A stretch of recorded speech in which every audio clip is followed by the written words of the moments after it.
Pues muy buenas tardes, muy buenos días o muy buenas noches allá desde donde nos estés acompañando. Empezamos una nueva edición de Totem Live, hoy con un invitado súper especial, un invitado al que admiro muchísimo y estimo muchísimo, un ser de luz, un ser hipercreativo y que hoy nos va a regalar unos minutos de inspiración y emoción. Quiero darte la bienvenida, Ara Malikian, ¿cómo estás? Muchas gracias, gracias por estar, gracias por invitarme, Andy. Y yo también te admiro mucho y gracias por llamarme, por hacer esta entrevista. Nos encanta que nos abras un pedacito de tu salón para meternos ahí, poder conversar con vos. Sos una persona que admiramos muchísimo.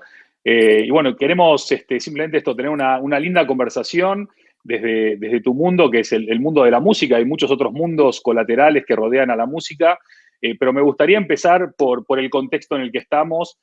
¿Cómo atraviesa una persona como vos que se la pasa volando, que se la pasa viajando, que se la pasa compartiendo conciertos? Cuando te conocí hace no mucho, venías de Noruega, estuvimos 2 días juntos, al día siguiente te ibas a Suecia, luego te ibas a Sí, Buenos Aires, creo que te ibas a Uruguay, etcétera, etcétera, sí. y de repente se terminan todos los viajes y estamos en casa 5 semanas. ¿Cómo lo llevas? ¿Cómo Ya. estás? Pues la verdad que no lo sé cómo lo llevo, ya no lo sé, es que no sé qué pensar, qué hacer. Es verdad que es un cambio drástico, es un cambio yo creo que los últimos casi 20 años de mi vida o más he estado viajando sin parar, haciendo conciertos, una media de 15 conciertos al mes, y pasar de tantas actividades y casi sin vacaciones, pues de repente 24 horas al día en casa, pues es diferente. Las cosas buenas, pues durante mucho tiempo echaba de menos a mi familia, a mi hijo, a mi mujer, así que lo bueno es que estoy ahora todo el día con ellos. Y la verdad que lo disfruté muchísimo porque echaba mucho menos y no había podido ver crecer mi hijo, así que ahora sí que lo veo. Yo creo que ahora él está harto de mí, no puede verme más. Eh, pero luego lo profesional, pues echo de menos el escenario, por supuesto, echo de menos el público, pero al mismo tiempo, estos 5 semanas y lo que nos queda, han sido muy productivos. He compuesto muchísimo, algo que no he sido tan productivo en los últimos años, ¿no? En 5 semanas casi he compuesto un disco entero, así que solo falta Wow. grabarlo. Así que es una cosa muy diferente, muy nuevo. Todavía no sé si quejarme. Claro, por supuesto, hay mucha preocupación porque hay, por supuesto, mucha enfermedad, mucho fallecimiento, mucha preocupación por los compañeros, por los amigos, por los vecinos, por todo el mundo, ¿no? Pero al mismo tiempo es una época que te hace pensar, te hace reflexionar, te hace conectar con tus seres queridos, con otras cosas que le teníamos completamente olvidado y completamente dejado, ¿no? Como, primero con el mundo, ¿no? Con tu tierra, que vemos que hay un cielo que hasta ahora nunca lo habíamos visto, y pasar tiempo con la gente que te guste, y hay nuevas cosas que hay que adaptarse y acostumbrarse. Yo creo que cuando se acabe todo hay que hacer un- una mezcla de los dos, ¿no? No, yo creo que no podemos volver al ritmo de antes, y hay que tener algo de ahora y algo de antes. Qué buena reflexión, Ara. Me encanta que siempre tenés esa mirada para encontrar lo positivo incluso dentro de un momento complejo. No quiero decir negativo, pero sí duro, triste en muchos Ya, aspectos.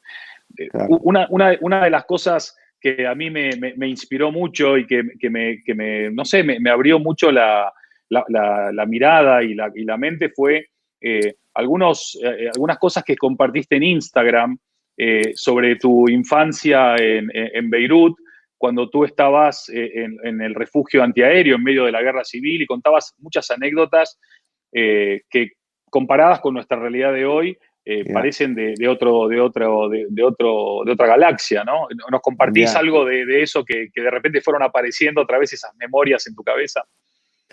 Pues sí, era inevitable. Yo en los años 80, bueno, la guerra del Líbano empezó en el 75, 76 y hasta el año 84 viví en Líbano, así que viví la guerra.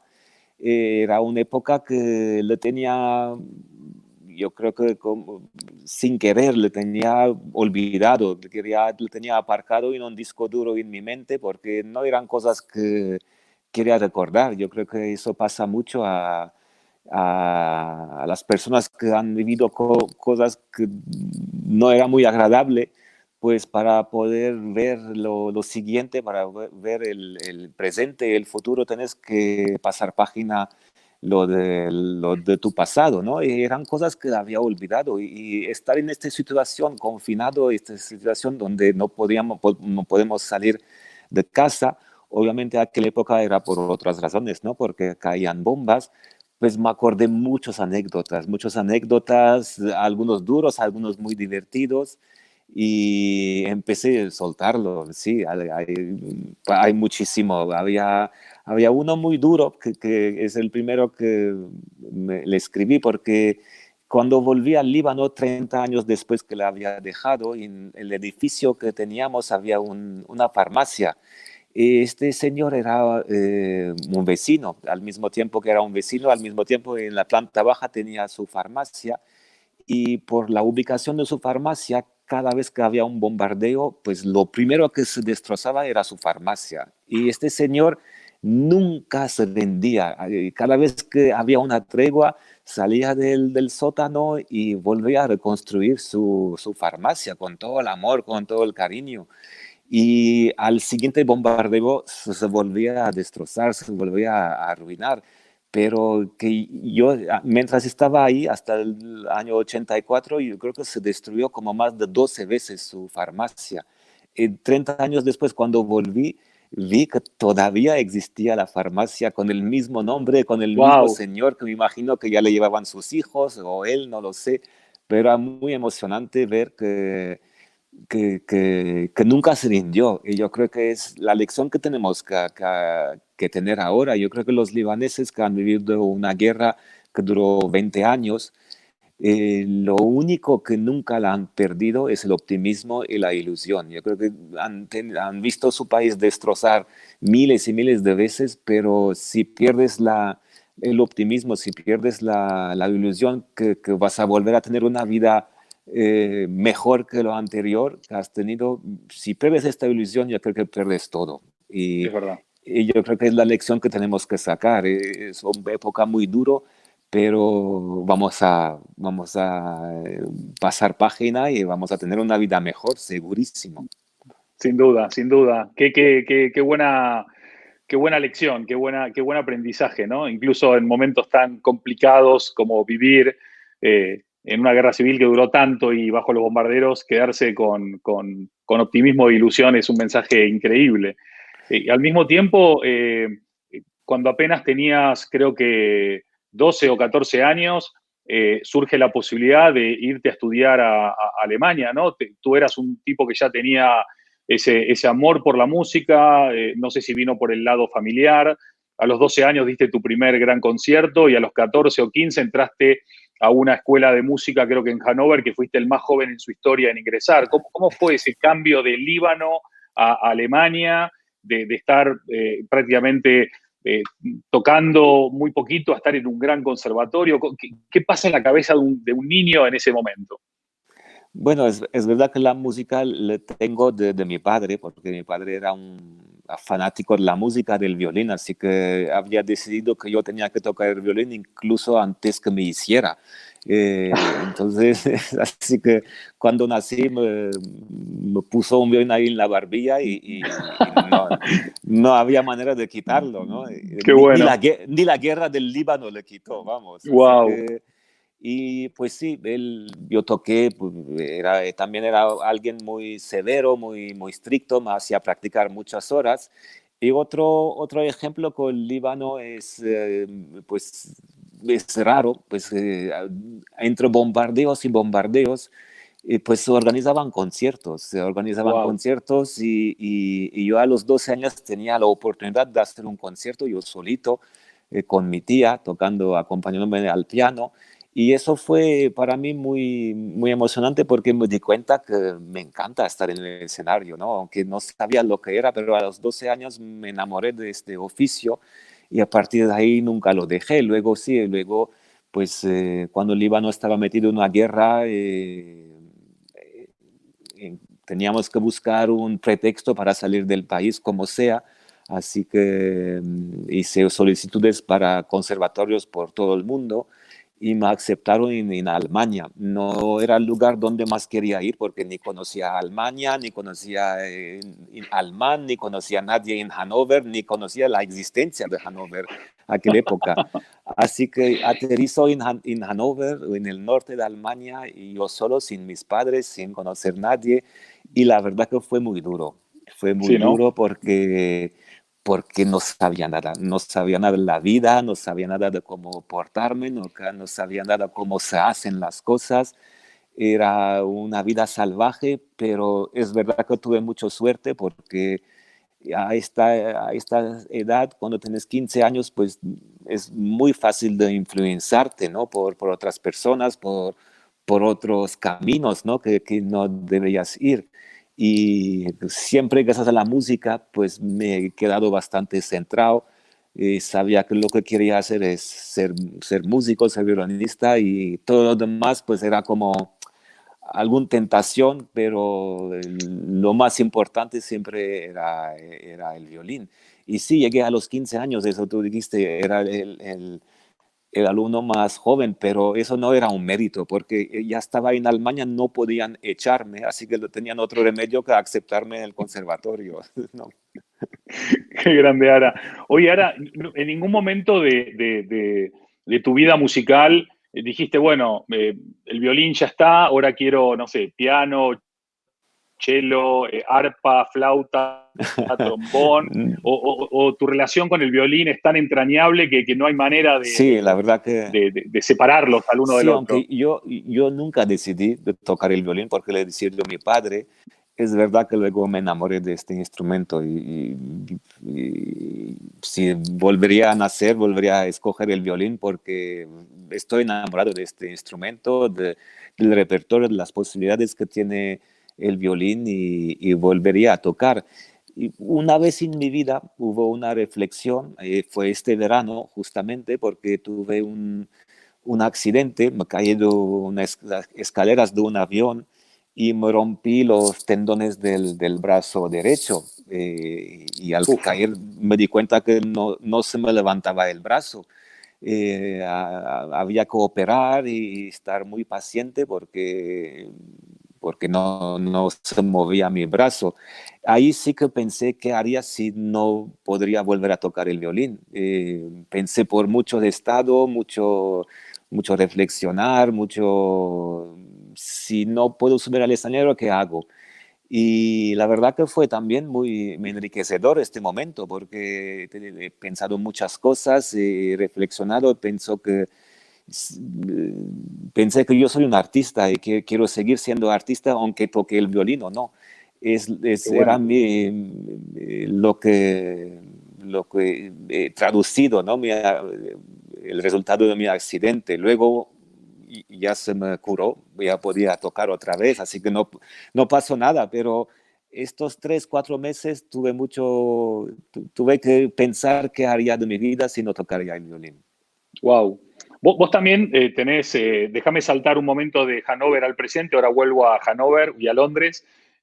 Vos también tenés, no sé si se llama orquesta o banda o grupo, no sé cómo se llama en términos musicales, pero vos aparte de tocar el violín también sos como un poco el director, ¿no? De ese grupo, banda, orquesta o como se llame.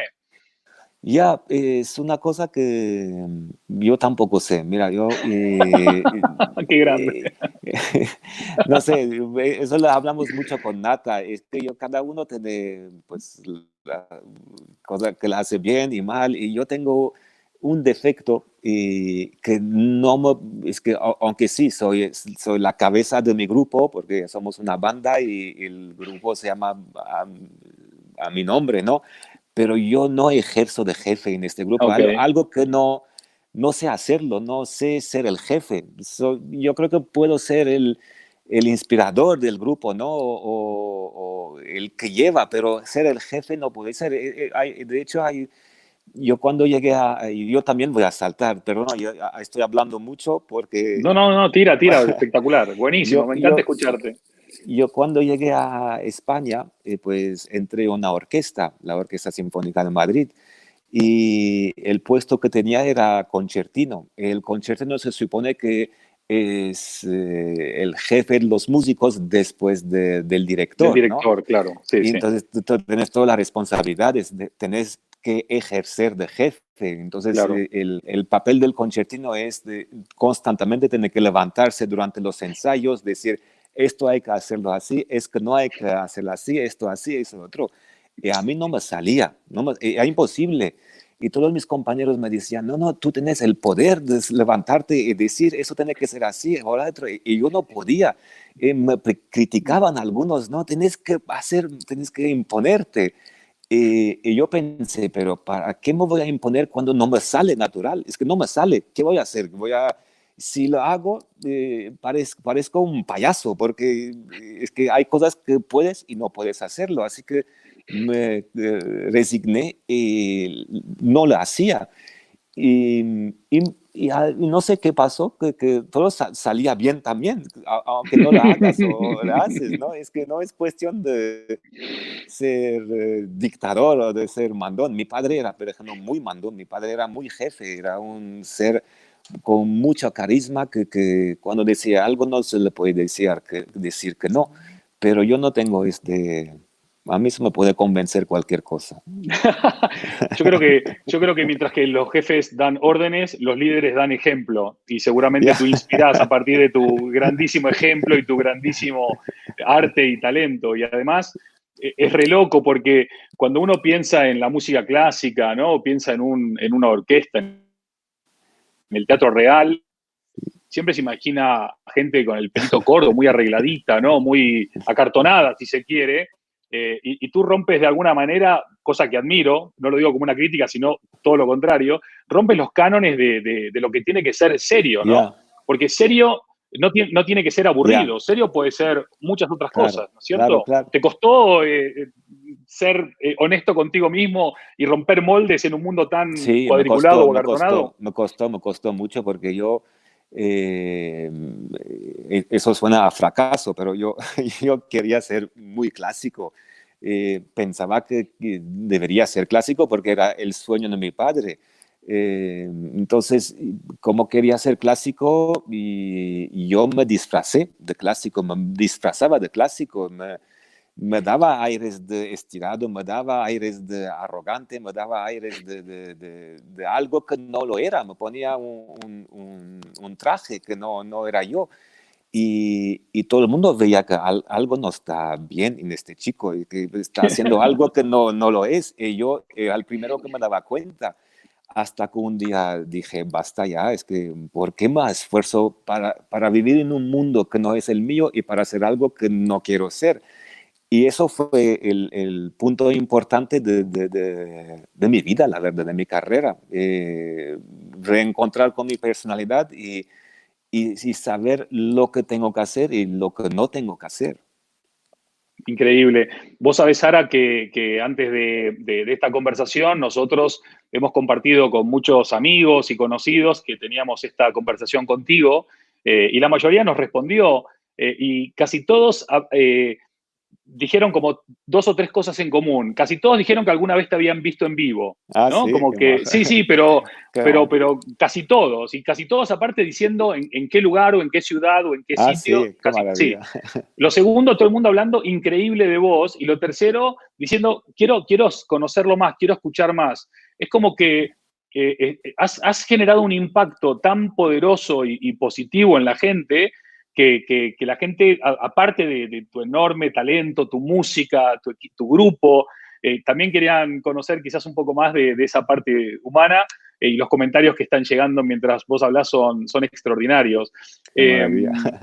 Vamos a volver un segundo a Alemania, si me permitís, Sí. porque yo te veo hablar y te veo en el escenario y te veo cómo te movés y sos pura pasión y sos pura humildad y sos cercano y sos humilde y sos, no sé, inspirás desde ese ejemplo de liderazgo, ¿no? Del jefe mandón, ¿no? Eso viene más de la sangre libanesa, viene de haber estado por todo el mundo, es algo que vino de familia, lo fuiste aprendiendo en el camino, es lo que sos. ¿Cómo nos podés contar esa parte?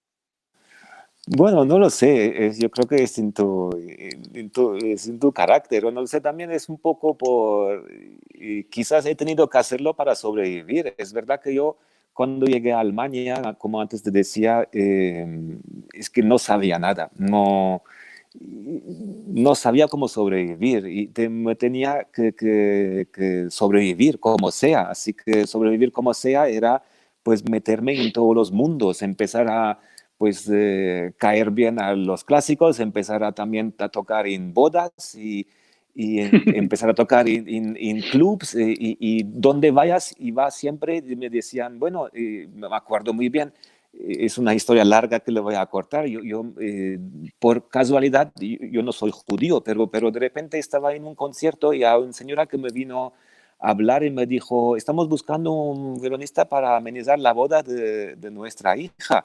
Y yo me hice pasar por judío, es como para poder tocar la boda. Y fue maravilloso porque he tocado durante 4 años bodas judías y ellos Bueno, pensaban que yo era judío. Yo no decía nada, no les decía ni cine, que no, pero estaban convencidos que era judío y yo tocaba música judía y aprendí una música maravillosa a raíz de esto, ¿no? Entonces era como, no sé si eso ahora se me ocurre, nunca lo había dicho antes. Hay una película de muy loca de Woody Allen que se llama Felic, sí, sí, sí, sí, sí, sí, sí. que Woody Allen se acopla en todos los sitios que va, pero sí, va más allá, él se acopla también la apariencia, de repente ya que sé, si va en un ámbito judío, pues se convirtió en un rabino, y así toda la vida, y yo era un poco así, luego iba a tocar en un club y me decían, oye, los clientes medio borrachos venían, "Oh, ¿me tocas algo de Doors?" Y yo decía, ¿quién son The Doors? ¿Quién coño es esta gente? Entonces me tenía que inventar cosas que parezca The Doors sin saber quién era. Y así tenía Qué que bueno. acoplarme mi vida para sobrevivir. Y eso quizás me ha ayudado a ver que no hay un sector bien o mal, es que está todo Claro, maravilloso, es que todo hay que aprender, hay que ser humilde, nunca sabes más que lo demás, todo es un aprendizaje mutuo, más que nada un respeto mutuo. Yo creo que lo que más me ha molestado quizás en este mundo de la música clásica es que se autodenomina música culta y todas las músicas son cultas y no hay uno mejor que el otro, es que hay que respetar todo y respetar las músicas de todas las culturas, las músicas de todos los géneros y todos los países. total. Qué lindas historias, así como van fluyendo, ¿no? En la medida que vas Ya, recordando, es maravilloso.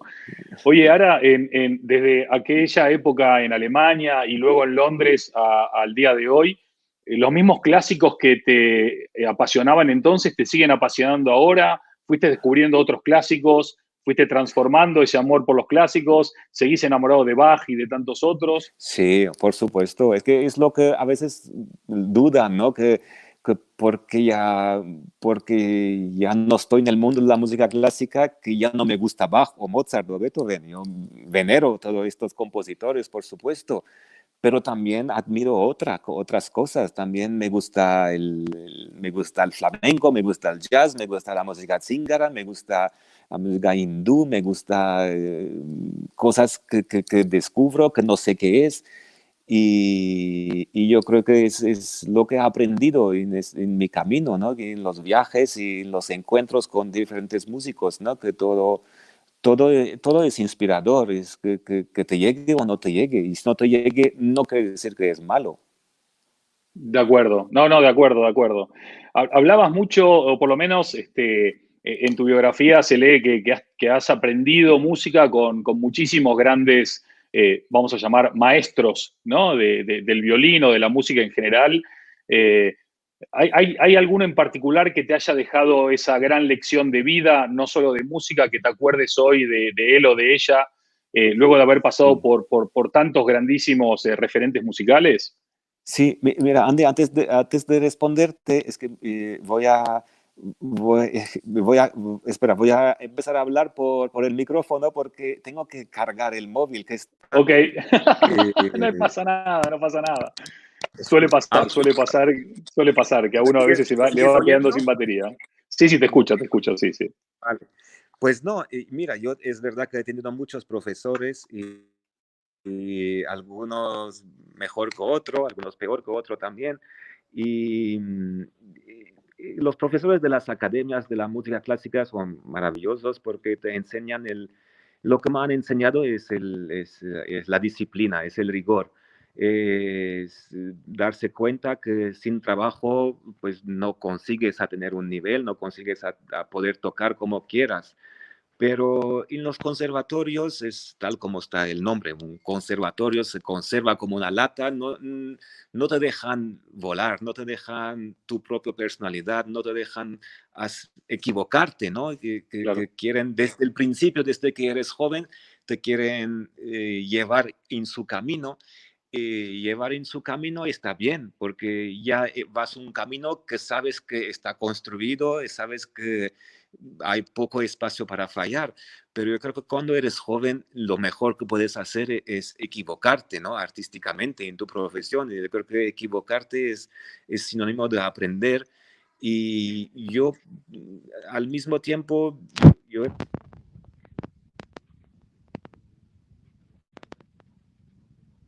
eh, ahí va. Ahí. ¿no me oyes? No, ahora sí, ¿Me ahora sí. oyes? La última oración la perdimos. Si la podés repetir, porfa. Ah, no, digo que yo era muy bueno como alumno porque siempre decía que sí, aunque pensaba que no. Pero como pensaba que no, luego hacía las cosas a mi manera, como a mí me gustaban. A mí me Qué bueno. gustaban, pues, experimentar cosas, ver otros pues, como se dice, poner las cuernas a mis profesores. Y va a ver otra gente, otros profesores, otros músicos que no me recomendaban, pero eso para mí fue el más enriquecedor. Mis profesores eran buenos, todo buen, pero donde he aprendido verdaderamente es cuando ya empecé a trabajar, cuando ya empecé a conocer compañeros músicos, compañeros artistas. A veces pues aprendí más de una compañía de circo que de una orquesta sinfónica. Y eso para mí fue muy importante. Precioso, precioso. Oye, ahora eh, has recibido tantos premios que si tuviese que enumerarlos todos, pues me como todo lo que me queda de conversación. Si el que quiere saber todos los premios que ganó Ara, que entre en Wikipedia o en cualquier otro lugar y los va a ver. ¿Cuál es el premio más grande, el reconocimiento más grande que recibe una persona como vos, que tiene tanto cariño y tanto afecto en los más de 40 países en los que has dado conciertos? ¿Cuál es el reconocimiento que a vos más te llena, el alma y el corazón? Pues, eso no lo digo por hacer pelota, como se dice aquí en España, pero el premio más grande es después de cada concierto ver la cara de felicidad del público. No existe premio ni económico ni de prestigio que llega a esto. Eso le digo con el corazón abierto porque yo creo que ningún premio te llena tanto como la felicidad de un público. Y eso me costó aprenderlo, ¿eh? Me costó llegar a yo era un obsesionado de las competiciones, de los concursos, porque pensaba que es lo que tenía que hacer para tener una carrera, lo que me habían hecho creer. Pero en algún momento de mi vida me di cuenta que yo no toco para los promotores o los críticos o los managers, yo toco para el público, yo tengo que hacer feliz al público Y aunque dentro del público habrá 2 o 3 personas que no estarán contentos porque ellos tienen su propio concepto de la música, pero si no llegas a emocionar al público, no sirve para nada la música. Yo creo que la música es emoción, la música no tiene que entrar, no es hecho para los museos o no hay que hacer música para presumir que lo haces. Hay que hacerlo para emocionar. Del momento que me di cuenta de esto, se me cambió la vida y se me cambió también mi carrera. Ya empecé a darme cuenta que ya puedo llenar estadios y no solo tocar en salas pequeños o teatros pequeños, pero yo creo que la música es para emocionar, no es para justificar que he tocado fiel a una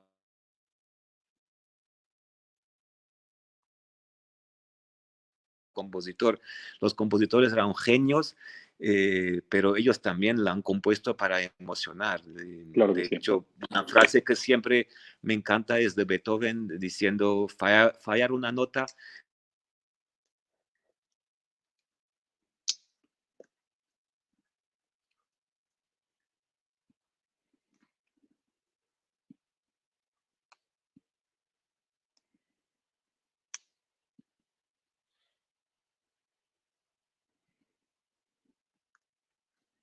Bueno, no sé si Ara perdió la conexión o si el teléfono se quedó sin baterías.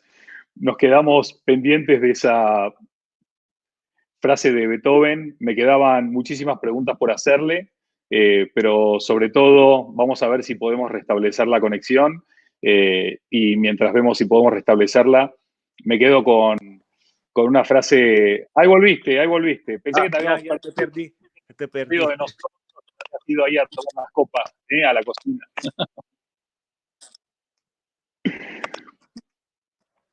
Nos estabas por decir alguna frase de Beethoven y ahí te quedaste congelado. Lo de Beethoven no le... Vamos, ahora es para decir, a ver, no, lo de Beethoven es maravilloso. Beethoven había dicho, fallar una nota es perdonable, pero tocar sin emoción es inexcusable. Ah, maravilloso, maravilloso. El gran Beethoven, un fenómeno, un fenómeno. Sí, sí, sí. Ara, ¿tuviste alguna sensación especial o particular o una gran emoción cuando tocaste con la Filarmónica de Armenia? Y mira, yo con la Filarmónica de Armenia toqué en los años 90, al principio de los años 90. De hecho, es la única vez que toqué con la Filarmónica de Armenia. Fue hace mucho tiempo.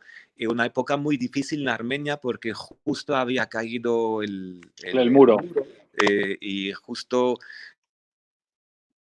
había dejado de ser Unión Soviética.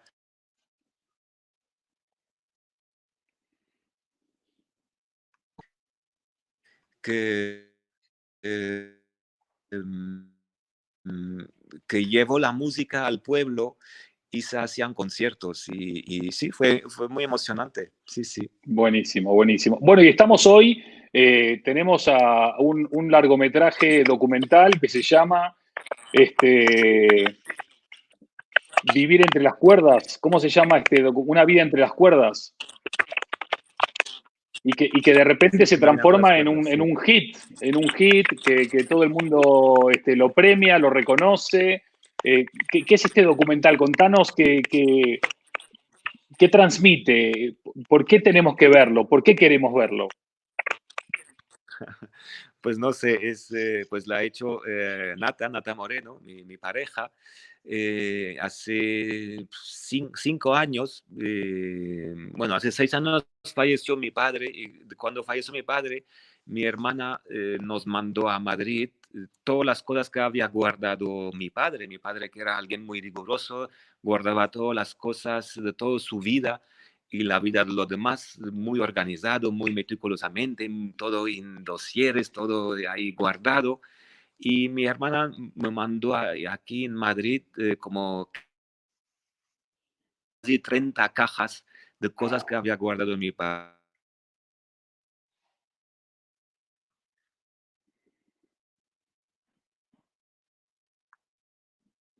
te he perdido ahora. La habitación Ahí, donde ahí, iba a ser para Cairo, volviste. la habitación donde iba a ser para Cairo, nuestro hijo, se llenó de cajas. Así que Natalia se enfadó muchísimo, pero ¿qué es esto? Estas cajas, no sé qué, para la basura y todo. Así que, pero del momento que empezó a abrir las cajas, pues se emocionó muchísimo porque mi padre había guardado en estas cajas pues su vida de sus padres que habían pasado genocidio, habían sobrevivido guerras, habían pasado fronteras y ahí había cosas también míos, vídeos, artículos. Así que al abrir todas estas cajas pues decidió hacer un documental. El documental duró 5 años prácticamente. Ella empezó a seguirme con una cámara por todas partes, por todo el mundo y hizo este documental. A mí me daba muchísima vergüenza porque pensaba que hacer documental para las personas que ya no están muertos, ¿no? O ya del pasado. Así que hacer un documental cuando estás vivo, pues me daba mucha vergüenza y me daba cosa. Pero ella lo hizo con mucho arte, mucha fantasía y la verdad que pues fue un éxito. Ha ganado varios premios, el premio Goya, Forque y también, bueno, ahora iba a pasar el charco porque estaba nominado en los premios Platino y había mucho expectativa para en muchos festivales, así que ya veremos después de todo este.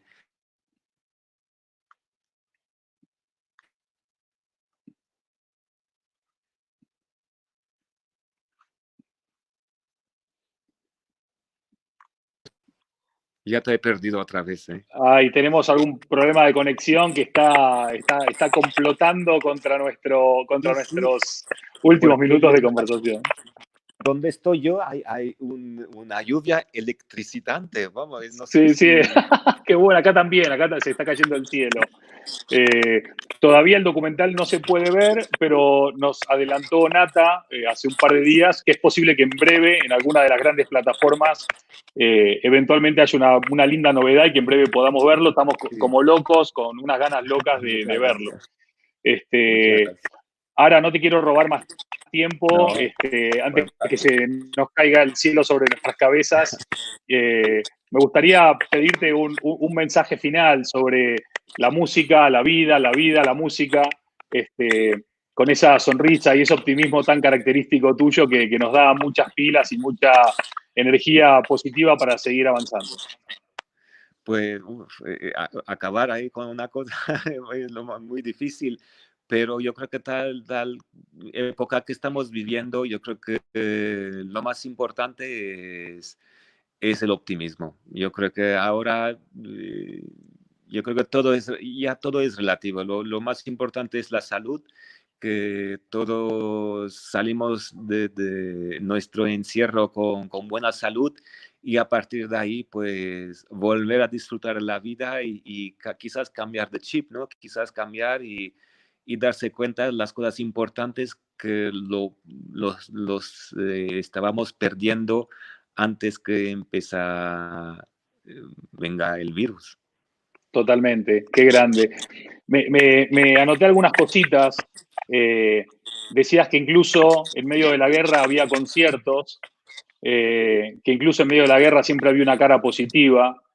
Hace casi 40 años diste tu primer gran concierto con tu tía al piano y vos al violín, y que las dos palabras que marcaron esa época eran, dentro de toda la tragedia, optimismo e ilusión. Así que nos Sí. quedamos con eso, Ara, con todos Vale, estos mensajes, con toda la vale. admiración y el cariño por un tipo extraordinario, y que nos sigas inspirando y emocionando como lo sabés hacer, que muy pocos saben hacerlo y da siempre en la tecla del corazón. Así que gracias por tu tiempo y gracias por estos minutos inolvidables. Gracias, gracias a vosotros. Salud para todos. Gracias, Andy. Un gran abrazo para vos, que Un estés fuerte muy bien, abrazo. gracias a todos y nos vemos mañana a la misma hora en este mismo canal y gracias Sara de corazón y a todos por acompañarnos. Un Sí, abrazo fuerte. Hasta mañana. un abrazo. Chao, chao, Ara. Mañana.